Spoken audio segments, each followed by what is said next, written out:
दो तीन पॉइंट्स के ऊपर बात किए हैं। वहाँ का जो माइनॉरिटी है, माइनॉरिटी खासकर हिंदू समाज का है, उसको उन लोगों का जो अभी टेंशन में है उसको बंद करना चाहिए।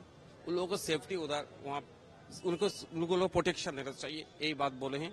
दूसरा बात है, एक एडवोकेट का उधर डेथ हो गया था हमले के ऊपर, उसको सामने रखते हुए किसी का फर्जी केस ना हो जाए, इसको देखने के लिए। और खास करके जो बात बोला है कि आज सुबह से हम लोग देख रहे हैं कि हमारा मुल्क का, देश का जो झंडा है, तिरंगा झंडा है, उसके ऊपर वो लोग चल रहे हैं, इसको बंद करने के लिए बोला है। क्योंकि आप देखो, ये बांग्लादेश का झंडा यहाँ पे, हाँ हम लोग तो कुछ नहीं बोल रहे। अगर मेरे साथ कोई आपका दुश्मनी है तो मुझे बोलो ना, मेरा देश का झंडा के ऊपर क्यों लोग आप लोग कर रहे हो, यही बोला। तो इसके बारे में चर्चा हो, और लोग इंश्योर किया है, ये नहीं आने दिन में होगा, जो आने वाला दिन में नहीं होगा। वहाँ का जो माइनॉरिटी है, खासकर जो भी है, उनको प्रोटेक्ट में रहेगा।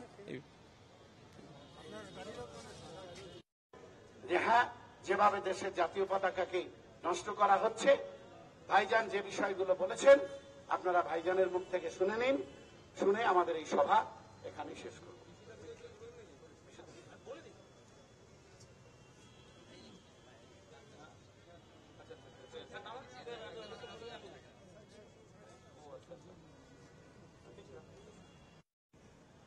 আজকে আমাদের ইন্ডিয়ান সেকুলার ফ্রন্টের পক্ষ থেকে 3টে কর্মসূচি ছিল। প্রথম কর্মসূচি ছিল মণিপুর ভবনে। মণিপুরে লাগাতার 2-2.5 বছর, সাউথি এই মাইটা কোথায়, ওখানকার দুই জনগোষ্ঠীর সাথে লড়াই লাগিয়ে দিয়ে তাদের ক্রমশ তাদেরকে ফোনে নাকি মোদিজির এক ফোনে রাশিয়া আর ইউক্রেনের মধ্যে লড়াই বন্ধ হয়ে গেছে। বাহ, আমাদের তাহলে সুপার পাওয়ার আমাদের তো। কিন্তু মোদিজির এক ফোনে আমাদের মণিপুরের জাতিদাঙ্গা বন্ধ হচ্ছে না, এটা আমাদের দুর্ভাগ্য। তারা দেখতে পায় রাশিয়া আমেরিকা, তারা গ্লোবালি তারা পৃথিবীর বিভিন্ন দেশ দেখতে পাচ্ছে। আমাদের উত্তরপ্রদেশের, আমাদের উত্তরাখণ্ডে যেভাবে সংখ্যালঘু মুসলমানদের উপর অত্যাচার হচ্ছে, এটা তাদের চোখে আসে না। এরা দেখতে পায় পৃথিবীর বিভিন্ন দেশের লড়াইকে বন্ধ করতে পারে, কিন্তু 1991 ওয়ারশিপ অ্যাক্টকে যারা ভায়োলেট করে, মসজিদে সারিমের নাম করে ওখানকার সংখ্যাগুলিদের দ্বারায় প্রশাসনকে কাজে লাগিয়ে সংখ্যালঘু মুসলমানদেরকে বুক থেকে গুলি করে মারলো, তার প্রতিবাদ তাদের চোখে পড়ে না বা এটা তাদের নজরে আসে না। দুর্ভাগ্যের বিষয়, প্রেসিডেন্স অফিসারের কাছে আমাদের যাওয়া, তাকে তাকে আইনের পাঠ পড়ানো। আমাদের যারা প্রতিনিধি দল গিয়েছিলেন তাদেরকে আইনের পাঠ পড়িয়ে এসেছে। মুসলিমদের উপরে গুলি চালিয়ে তাদেরকে হত্যা করেছে, এটার ক্ষতিপূরণ সহ এই ধরনের ঘটনা না আগামী দিনে ঘটে তার জন্য তার ওখানে ডেপুটেশন দেওয়া হয়েছে। 3 নম্বর যেটা, অবশ্যই আমাদের আবেগের জায়গা, অবশ্যই আমাদের প্রতিবেশী রাষ্ট্র বাংলা, আমরা আমাদের মাতৃভাষা বাংলা, বাংলাদেশের মাতৃভাষা বাংলা, একটা তো টান তো আমাদের সকলের আছেই। তো বাংলাদেশে যেভাবে সংখ্যালঘু হিন্দুদের উপরে ক্রমশ কালো মেঘ থাবা বসাতে চলেছে, এই থাবার হাত থেকে সংখ্যালঘু হিন্দুদেরকে কিভাবে প্রোটেক্ট করবে বাংলাদেশ ইন্টেরিয়াম গভর্নমেন্ট, তার জন্য সেখানে আমরা আজকে কলকাতায় অবস্থিত ডেপুটি কমিশনারের আমরা অফিসে গিয়েছিলাম, ডেপুটি হাই কমিশনারের অফিসে গিয়েছিলাম। তো যাওয়াকে কেন্দ্র করে জানেন তো কি হয়েছে, সবই বলেছে। আমরা যে অফিসিয়াল যারা ছিলেন তাদের সাথে কথা বলে বেশ কয়েকটা বিষয়ে আমরা আলোচনা করেছি। প্রথমত, ওখানকার সংখ্যালঘুদের উপরে যতটুকু খবর পাচ্ছি, যা পাচ্ছি, দমন পীড়ন হচ্ছে, অন্যায় হচ্ছে, এটাকে বন্ধ করতে হবে।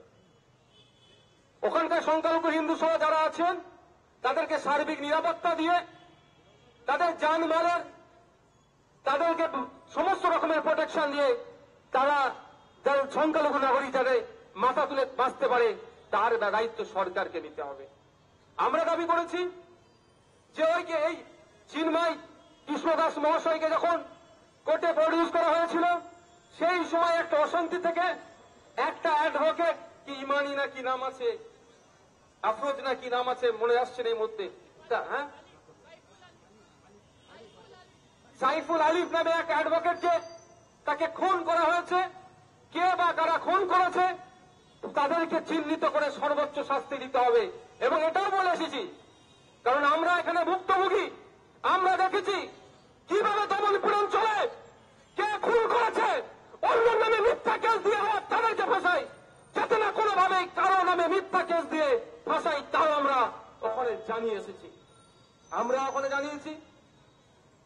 বাংলাদেশে অবিলম্বে এটা বন্ধ করতে হবে।